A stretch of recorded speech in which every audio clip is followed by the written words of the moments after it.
अत्यधिक धूप में अर्जुन अपने पिता के साथ खेतों में काम करता है। उनके शरीर पसीने से चमक रहे हैं। उसके पिता रुकते हैं।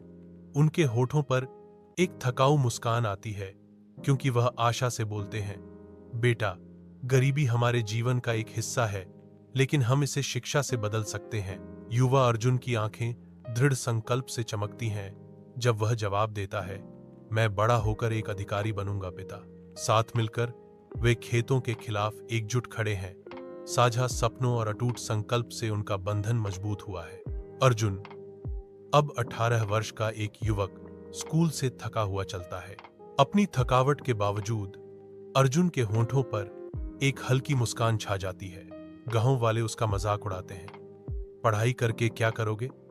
आखिरकार किसान ही तो बनोगे।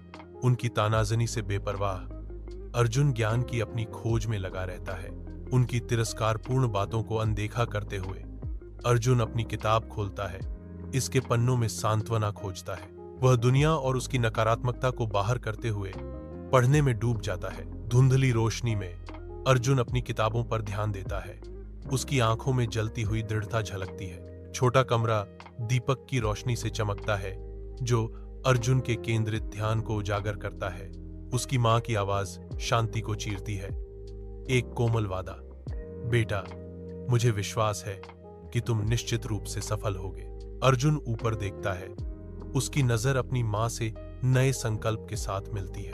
अर्जुन के होठों से एक दृढ़ प्रतिज्ञा निकलती है, मां, मैं आपको गौरवान्वित करूंगा।